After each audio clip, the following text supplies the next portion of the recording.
Network. Dr. Ruth Anderson and Sue Broome here for messages from our loved ones. So what we do for messages from our loved ones, we invite you to put in the chat anybody that you have loved and lost and are hoping to receive a message from. We'll be watching for your messages. And just put it in the Facebook chat and then we'll be able to find those. It is such an honor to be here with Sue Broome. Sue has created a deck of cards that we use, messages from what we do for messages. And it literally has messages that were channeled to her. And then we also read into the energy from your loved one. And oftentimes we get a glimpse of what your relationship was with them, or if there's a message that they have for you. So we're so pleased to be here with you today. Sue Broome, thank you for being here. Yeah, thank you. Hopefully I didn't miss anything because I had to put you on mute. Ah. So you guys wouldn't hear what I had to put my stuff on mute as I was trying to share it out. I think I got it all. Well, I was brilliant, so you missed it.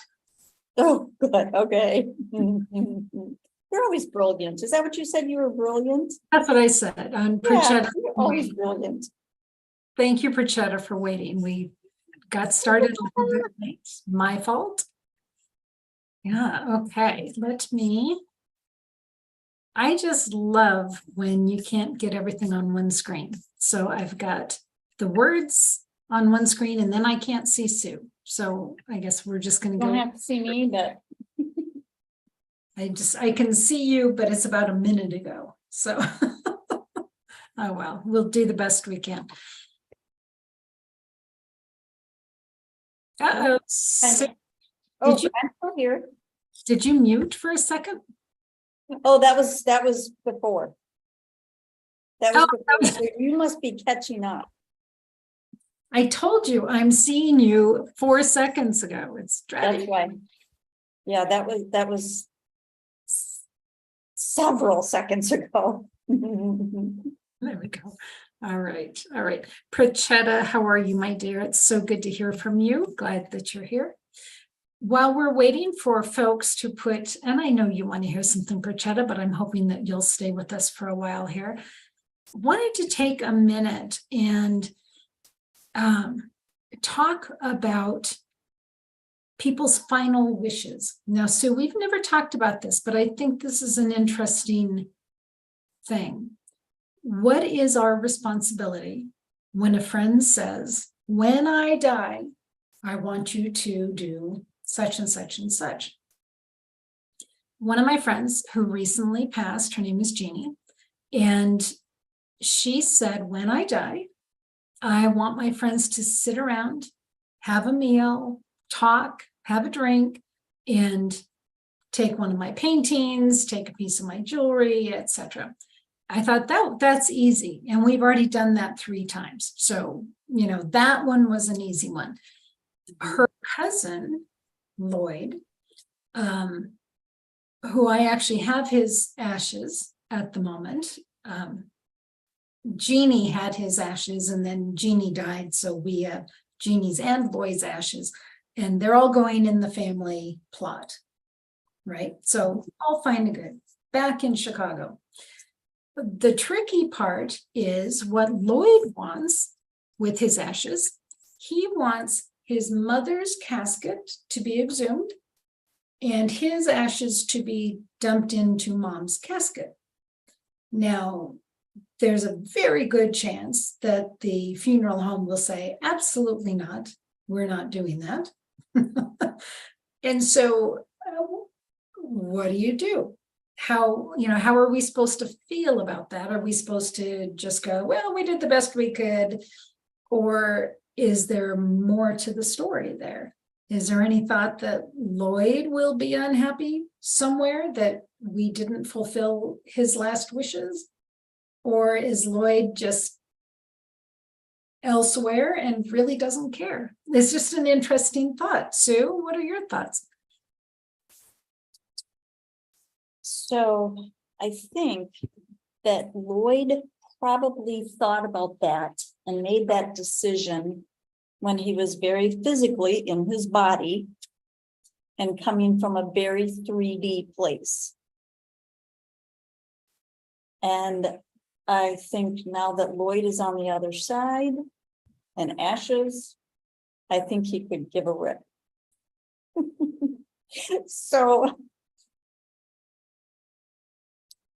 I would say, well, if we can't exhume, if they can't exhume or they won't or whatever, then I would spread the ashes right atop Mom's grave. And he can work his way down if that's if that's what, but so because I think that people when they're making all these decisions, which I do appreciate, but really the things that when it comes to somebody passing and here's their stuff and what do we do with their stuff, it's all about the people that are left are the ones that are more worried about it than the people that are now on the other side. So I think, yeah, he made the decision when he was in his 3D physical, and now I don't think it's important to him. Well, and it was interesting because in the 3D, he never liked to be alone.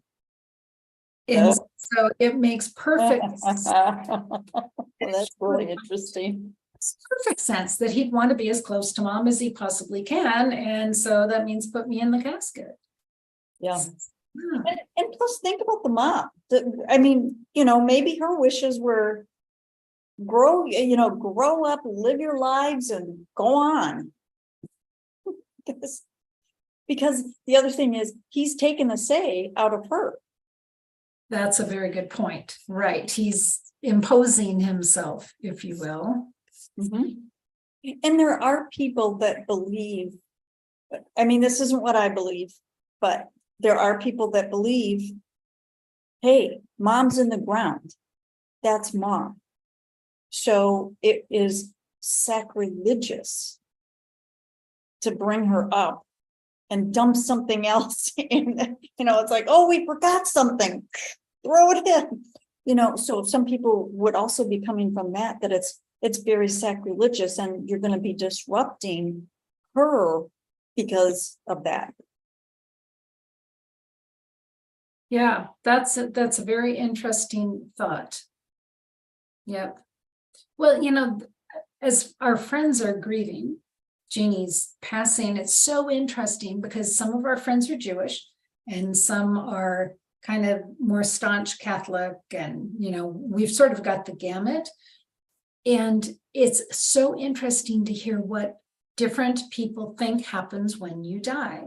Mm-hmm. So for one of my Jewish friends, you die, you're gone.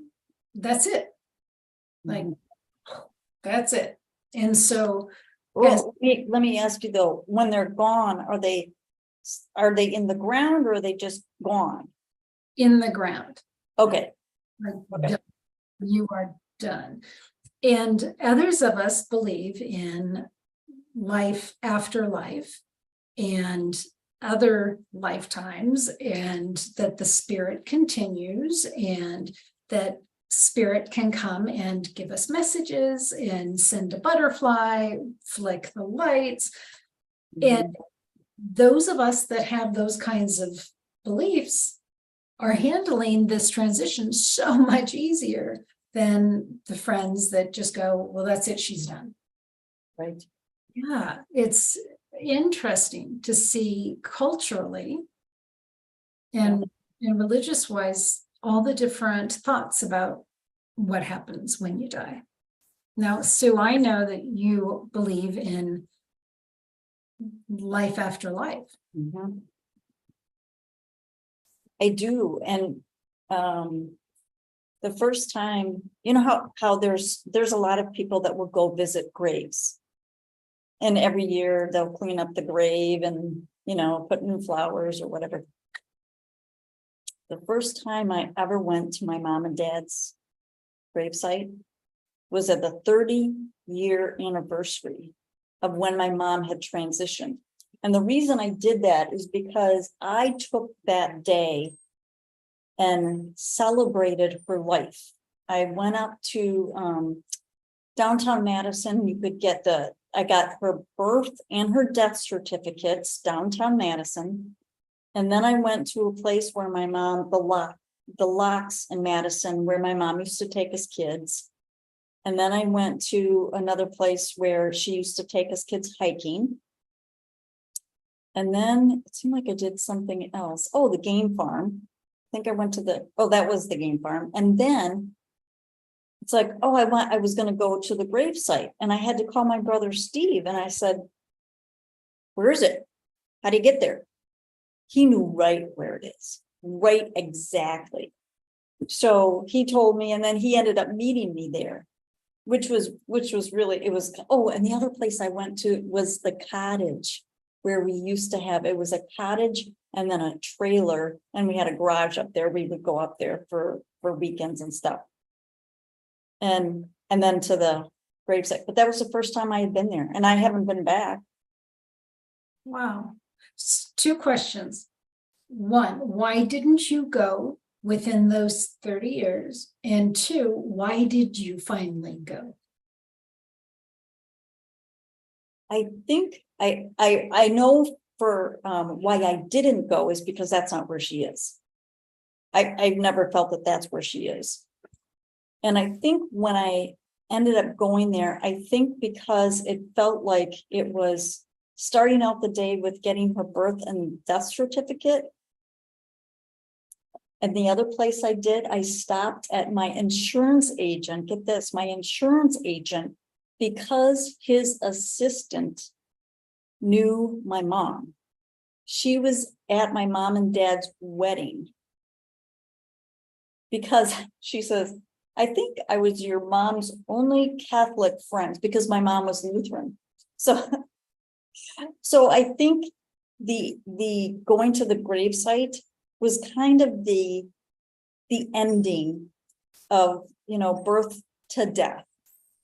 And as it ends up, it was more important for Steve than it was for me.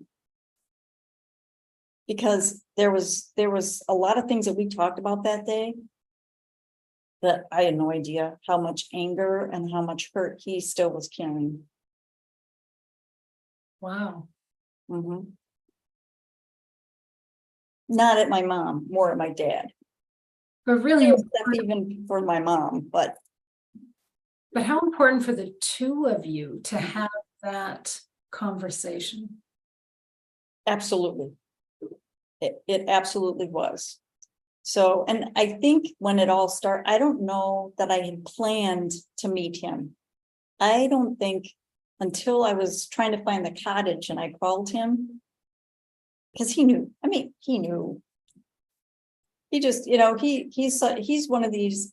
He was one of these where if you went into an old timers bar, he would go sit up at the bar and he would just have all kinds of conversations with all the old timers. So, but yes, for him, it was, I think, very important. And though he didn't, maybe it started some of his maybe a crack in some of his healing that he needed to do. So did I answer your question? You did. Mm-hmm. But what prompted you to actually go there then? Were you just feeling like it's time, or? I think there was something to do with the 30-year anniversary. Because it felt like it was kind of a milestone at that time. Because I thought it was kind of funny because Steve's showing me where everybody's gravesite is. So there was my mom and my dad and my brother Chris, and then Grandma and Grandpa Broome were there, and then just down the way was Mr. Cabina. So Mr. Cabina was our neighbor, and we always thought he was a mean old neighbor, but now looking back, and even then looking back, his wife had died of cancer. They didn't have any kids. So he was just kind of set in his ways. And, we got a whole boatload of kids over here all the time running through his yard, and the dogs get out and run through his yard. But it was funny because it's like, look, Mr. Cabina, he's still a neighbor. So I don't know that. Yeah, because I didn't feel like they were there. It was just like, oh, look. Not standing there sobbing at the gravesite like a lot of people will do. And, people grieve in all their own way. But I think looking back, it was really important for Steve. Well, and sometimes we talk about what we call spiritual breadcrumbs, where you just get a little hint of something. And I actually wonder, Sue, if you weren't getting spiritual breadcrumbs encouraging you to go, because time with Steve was going to be really pivotal for him, and you needed to be there for that to happen. Mm-hmm. Yeah, and it's interesting because I don't know how much longer he was in Wisconsin, because he ended up moving to Texas, and he's the one that passed a few years ago. But he's the one, everybody, that he's a big part of why this deck of cards is here, because after his crossing, it was like within a couple months. I think Steve and Chris, once they were both on the other side together, said, get her done. But so, yeah, because I think it was really, really important. It was definitely beneficial for me for the whole day. But I was, here's the other thing is I was celebrating her life and doing the things that I remembered her doing with us. And Steve was more angry at my dad, but, he was saying what a horrible father he was. And it's like, well, he wasn't that horrible. It's like, wait a minute. But I also wasn't as much of a troublemaker as Steve was. Your relationship was very different than was. So I can imagine it felt like Dad was not a good dad to him. Yeah. Right. And even though before I moved out of the house, I didn't get along well with my dad, but I also made peace with that a while after I had moved out. And I would go over to the house and we would sit and have coffee and, have good conversations. So yeah, everybody goes through what they need to go through when they need to go through it, I think. Right. And sometimes we're a pawn in that. We are put in the place of helping somebody else process their stuff so they can move forward. So those of you that listen to spirit or follow those spiritual breadcrumbs, you are being guided to be at different places at different times. And it's because you're needed to be there. So, well, thank you for taking us on that journey with you. It was really sweet, very sweet. Prachetta, I know, would love to hear. She's back in New Delhi, and we're in Delhi, and she's in Mom's house, so she feels her everywhere. She said, my mom's last wish was that we celebrate her life, to be happy and no mourning.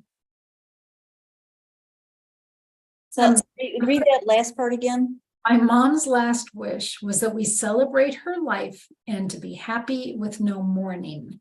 Yeah. Only part of that has happened. I think there's been an awful lot of mourning. An awful lot. So it's hard not to mourn. Absolutely. And so my question to Prachetta and to everybody is, have you done things to celebrate their life?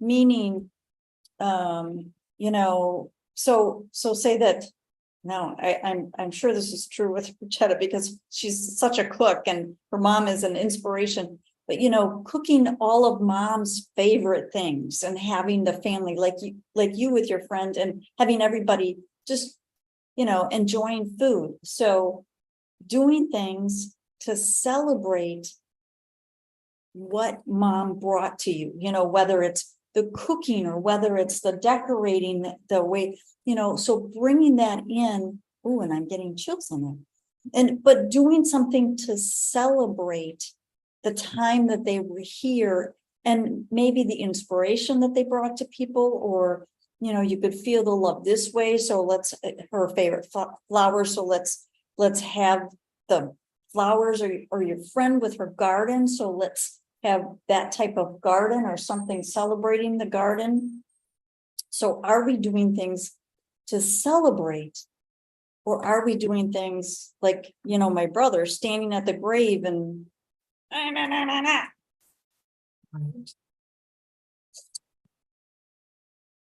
That's so interesting, because when you think about it,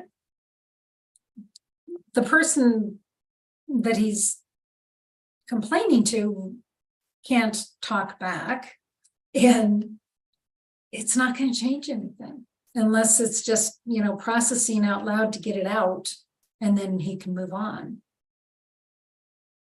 Well, I do think there's a lot of power in processing it to get it out, whether it's in the form of standing at the gravesite and screaming, spewing, crying, whatever, or writing a letter and just saying how angry you are or how much you loved.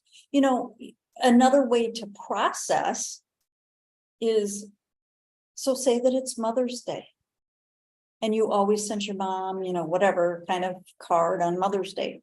So send her a card. You put whatever address to my mom. And even if you said just to my mom, and don't put anything else on the envelope, but wrote everything in the card and put it in the mailbox.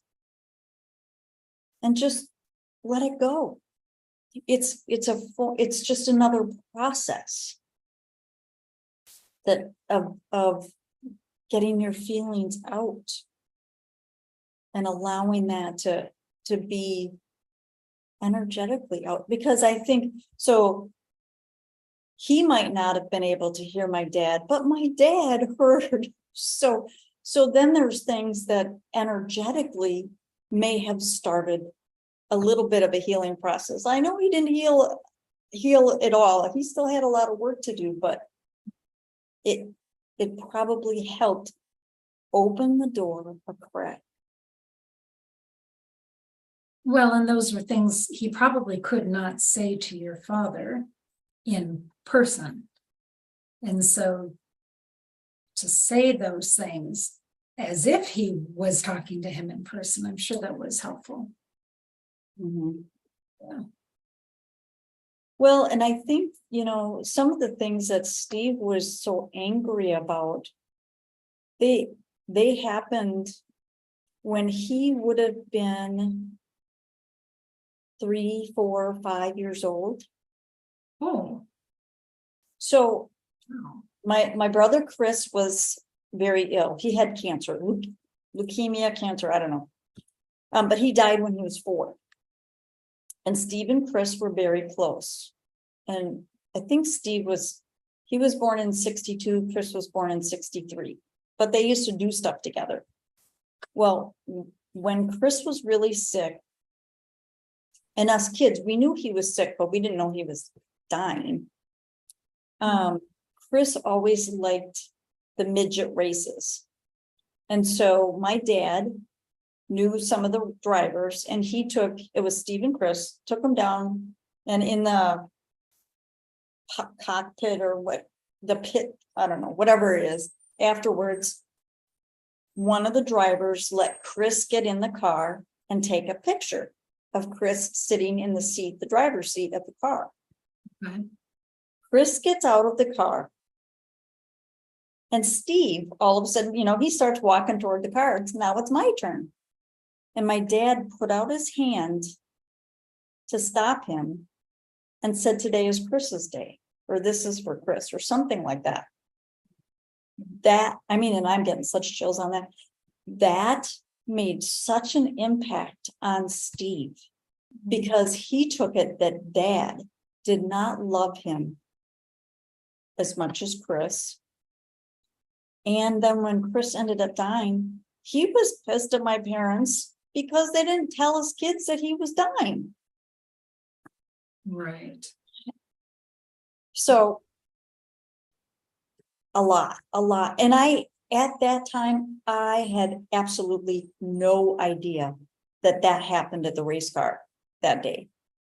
I remember seeing pictures of Chris in the race car, but I had no idea of the rest until 30 years after my mom died. Wow. Which would have been almost 20 years after my dad passed away. That's a long time to hold on to all that anger. Mm-hmm. Yeah. Mm-hmm. That can certainly take a toll. Why don't we see if there is a card from Prachetta's mom?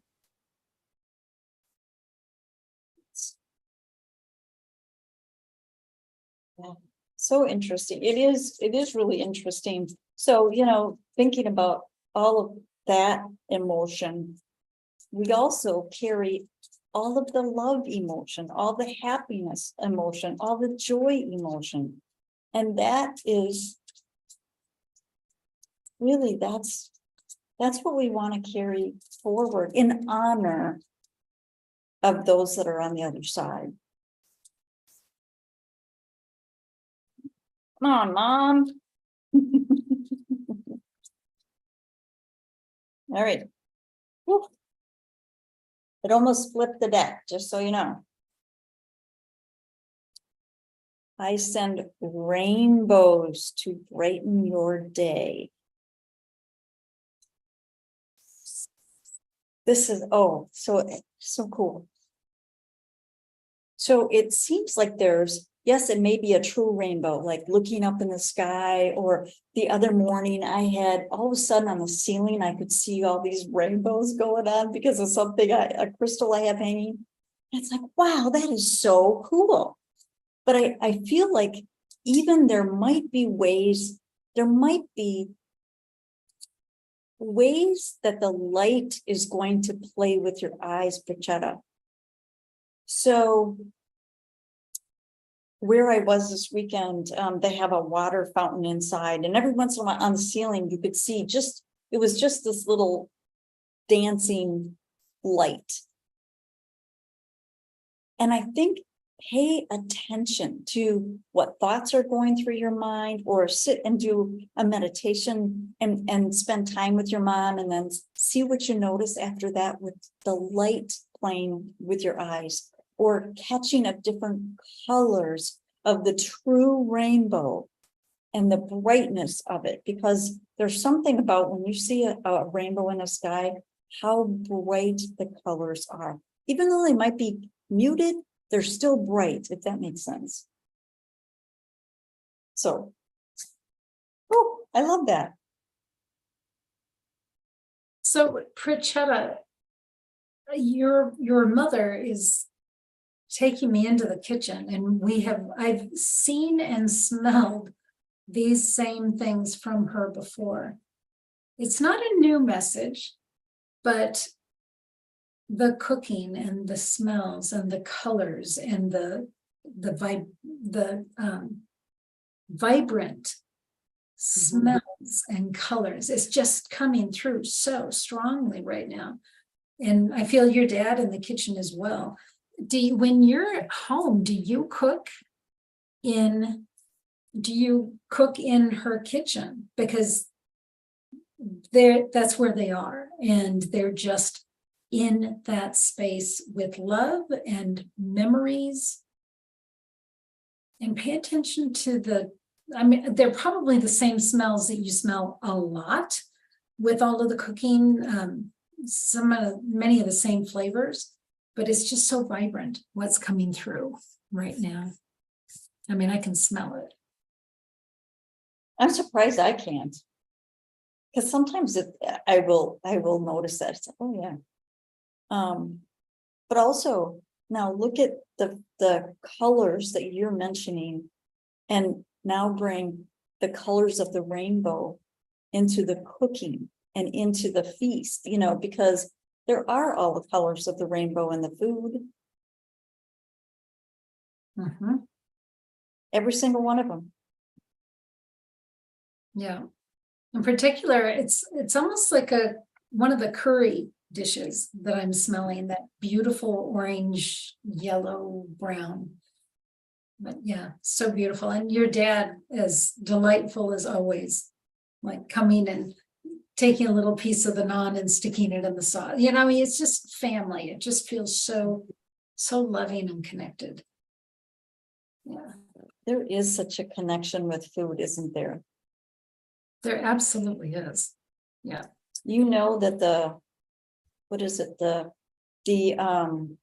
when you get the aroma of something, it's like the scent and the memory part of your brains are right next to each other or something.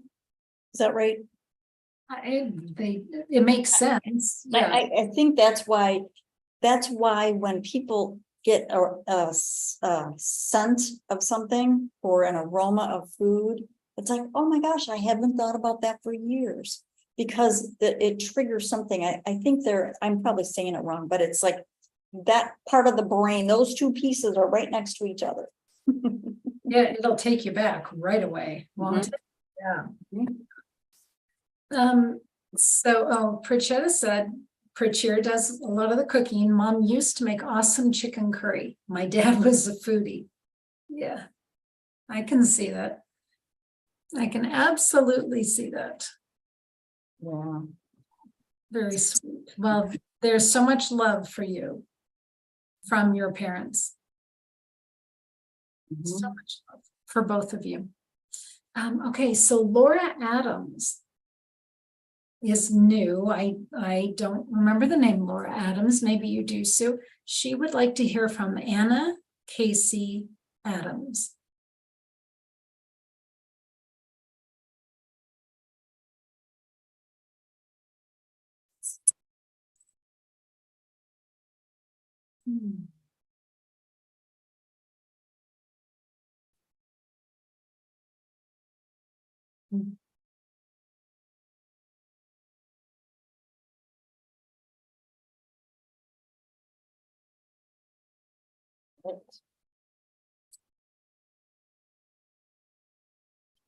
We share so many memories. I don't know what the connection is, whether it's mother-daughter, two sisters, but I do feel like there's. So what I was seeing as I was shuffling is like, if you were two souls almost dancing together in your connection. And whether it's memories from this lifetime or past lifetimes, that's what there are so many connections. And when Anna was still here in the 3D, it felt like there was a strong connection, and there might have been places that you went that you felt both really strongly to go to. But it's just like the two souls, they're lights and they're just dancing together. They're not forming into one or anything, but they're just dancing together. So yeah. So the memories too are like Ruth and I have been talking about memories. The memories are so important, and the memories that we bring into our today, we can feed them. So bringing in the joyful memories, bringing in the happy memories, and yeah, there may be some sad ones, and it's okay to have those memories, but there's probably a lot more happy memories that you've shared together, and to bring those into existence again today, into the now of today. Yeah, beautiful. So Laura said she's new. Welcome, Laura. I'm so glad that you're here with us. And Anna is her mother. She said we were very close. Yeah. So what I saw was, the first thing that I saw was a flower, just the flower part, not the stem, just the flower part. And it was white, almost like a gardenia, but the flowers that they show us from the ethereal realm don't really equate to the flowers that we have here, at least what I've seen, but it was white. And as I watched this flower, it was young and fresh, and then it was old, not dried up and shriveled, but as if it had been dried, but maintained its shape, maintained its color, but it was old. And the message, I was getting several messages. One is, I will wait for you. And when it's time for you to join your mother, there's this path that she wants to take you down. And like you two as both young girls. And, but the thing with the flower being young and old, what that's meaning to me is that, and I do believe in other lifetimes. Might have been in the past, might be concurrent, but I do believe in other lifetimes. What this looks like is this is not the first time that you have been with the person who played your mother in this lifetime. I believe we play different roles for each other. So maybe you were sisters in a different lifetime. Maybe you were the mother at one point. But this was not your first time together. That's what the young and the old shows me. And how sweet that she's waiting for you, and that you two will be young again and going off and enjoying and playing and exploring together again. It looks like a beautiful relationship, long term relationship. And you're not done either. So I hope that even though you've lost your mother in the 3D, that you are able to still feel that connection with your mother. Mm-hmm. Beautiful. Yeah, Sue, do you have anything else for Laura? No, just when you were saying that connection, it was because it was a sisterly connection that I was feeling when I saw the two, the two light souls. And that does carry forward. Absolutely. Carry forward, carry back, carry every which way. And I do believe that those souls that we have been with over and over again, we hold such a close connection with them. And it doesn't mean it's always a friendly, positive connection, but it's more intense with those souls that we've been with time and time again. Yeah. How lucky we are as humans to feel that close of a connection to someone, because I know that there's people that I know now that don't feel any kind of real intense close connection to anybody here on the planet. So I just feel so blessed to have loved folks so much that I really miss them. I just think we're so lucky.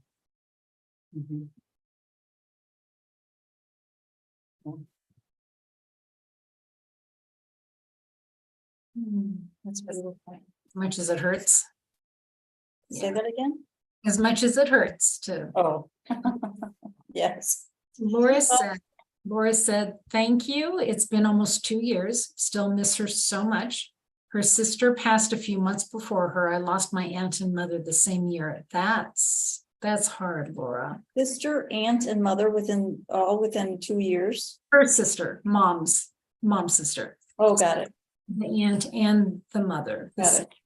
She said, yes, I am blessed having her as my mom and my aunt. Yeah. So I have another question for Laura. What was the age difference between your mom and you? Just out of curiosity. Why? What are you sensing? No, it's something, it stirs up memories of my mom.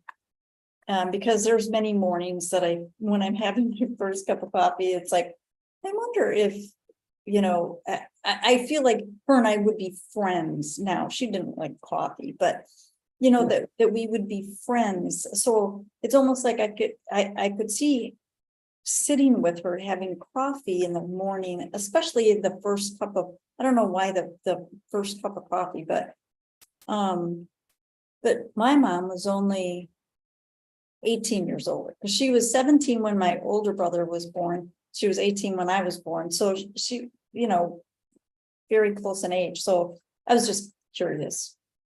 So your mom would still be young now if she were alive. Yeah. Yeah. 83. Yeah. Well, no, 81. That's young. Yeah, it is. I know. Yeah, Laura's mom was 31 when she had Laura, and she had 8 children. Wowza. That's a lot. That's a lot. Yeah. God bless your mother that she had 8 children and you felt so loved. Mm-hmm. God bless her that she was able to love so many. Mm-hmm. That's a special gift, really. That's a lot. That's a lot. Yeah. She was 31 when Laura was born. Wow. And my mom had just turned 32 when she passed. Yeah. Wow. Well, beautiful. Well, I'm so glad that we had this opportunity to meet you, Laura. Thank you for being here. And Prachetta, as ever, we love you and so glad you were here. So anything else for the last closing comments? Yes. A friend of mine mentioned this to me the other day, and I'm feeling it's a perfect thing to remind everyone today. Everyone is the people that are in your life that you love and care about, that are still here in the 3D, tell them. Tell them what they mean to you while they're here. So you won't be standing at their gravesite saying, I wish I would have told you, but tell them, show them, let them know that they're important to you, that you love them, that you're glad that they are in your life. Excellent point. We never got to say goodbye to Jeannie. We didn't know she was going and then she was gone. So most of the time you don't get to say goodbye. And so when your folks know that you love them, there isn't such the need to say goodbye. Right. The main message is the love. So beautiful. Sue Broome, thank you so much for being here today. Thank you so much for having me today. Absolutely. So we will be back. Wow. Can you imagine? November? I know, it's like November 13. November 13. We'll look forward to seeing y'all here. Please come back and join us. Take good care, friends. We'll see you soon. Bye now.